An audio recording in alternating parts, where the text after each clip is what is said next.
Hey everyone, welcome to Hand Gestures That Speak Louder Than Words. Today we're diving into a truly fascinating topic, the incredible world of nonverbal communication. It's all about those powerful messages our hands send without us even realizing it, in every single interaction. Indeed. Our hands speak volumes, conveying unspoken thoughts, feelings, and intentions, often more clearly than any words ever could. It's a subtle yet incredibly impactful form of expression. It's truly amazing, isn't it? How much we say without even opening our mouths. It makes you wonder what else is happening beneath the surface of our conversations. Absolutely. And that brings us perfectly to the core idea of body language, particularly the extraordinary way our hands speak volumes without uttering a single word. It's a fundamental aspect of human interaction that's often overlooked. I've noticed it, especially when people are really passionate about something, their hands just seem to take on a life of their own. Precisely. Our hands are incredibly expressive tools, constantly transmitting messages, whether we're conscious of it or not. From subtle movements to grand gestures, they convey our emotions, our intentions, our confidence, and even our cultural background. It's a pervasive influence shaping how others perceive us and how we understand them. Think of it as a silent commentary running alongside our spoken words, often reinforcing them, but sometimes tellingly contradicting them. It sets the entire stage for effective, or indeed ineffective, communication. So, moving on from the general idea, let's talk about some of those truly universal signals. The ones that almost everyone understands and which generally carry a really positive vibe. Absolutely.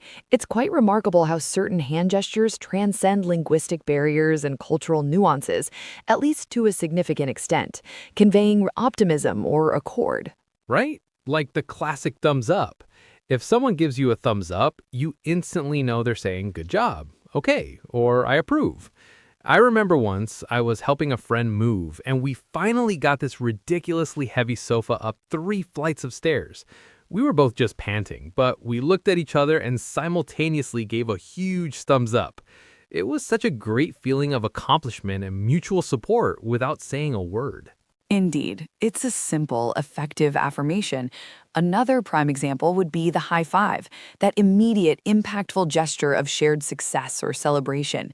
You see it everywhere, from sports fields to business meetings after a successful pitch. Oh, the high five. I love a good high five. It's so energetic and immediate. It just builds that instant connection and shared excitement. Whether you've just nailed a presentation or your team scored a goal, that physical contact, that shared moment, really reinforces camaraderie and positivity. It's like a mini burst of joy, isn't it? It just makes you feel good. Precisely. These gestures foster a sense of belonging and agreement. They're powerful tools for immediate, unambiguous positive feedback in social interactions. That's so true. It's fascinating how much our hands communicate. But speaking of understanding, I know that what's perfectly acceptable in one place can be completely misunderstood or even offensive somewhere else. It really makes you think, doesn't it? Absolutely. This is where the tricky terrain of cultural differences comes into play. And it's a crucial aspect of nonverbal communication. A gesture that's entirely innocuous in your home country can inadvertently cause offense abroad, leading to all sorts of awkward situations. Oh, I can only imagine. Do you have any classic examples of these cultural blunders? I do indeed. Let's take the humble thumbs up, for instance. Here in the UK and in many Western countries, it signals approval or all good.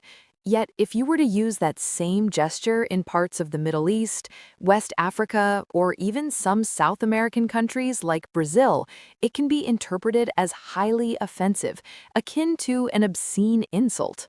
Wow, really? So something as simple as a thumbs up? Precisely.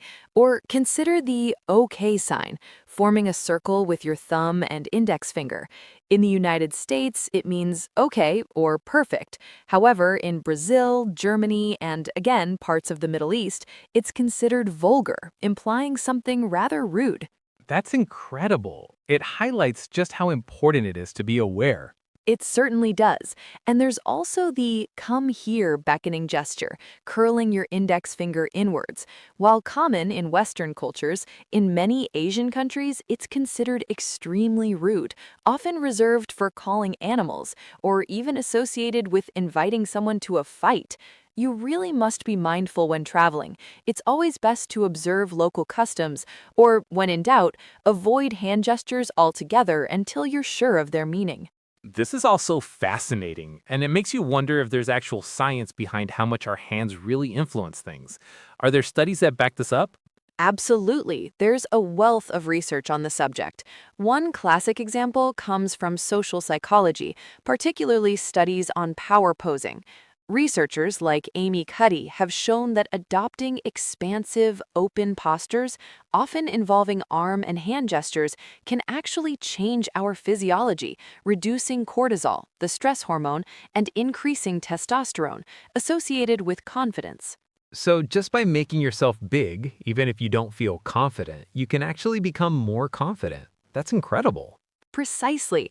It's often referred to as faking it until you become it. Beyond self-perception, studies have also demonstrated how gestures impact others' perceptions of us. A speaker who uses appropriate, open hand gestures is generally perceived as more confident, credible, and persuasive than someone who keeps their hands still or hidden. It's a silent signal that conveys conviction. That makes so much sense. I can totally picture how someone using their hands effectively would just draw you in more. It truly adds another layer to their message. Indeed, and even in remote interactions like video calls, the visibility of hands can play a subtle but significant role in establishing trust and engagement. Our brains are hardwired to look for these nonverbal cues. Right, now that we've delved into the intricacies, let's turn our attention to how we can actually use this knowledge. What are some practical tips for mastering our own hand gestures to truly enhance our communication? And perhaps, how can we better interpret the cues from others? Oh, I love this part. It's all about putting it into practice. One of the simplest yet most powerful things we can do is use open gestures. Think about it. Palms slightly open, arms uncrossed. It conveys honesty, approachability, and confidence. When your hands are visible, it tells people you have nothing to hide. Precisely. It's a nonverbal invitation, isn't it?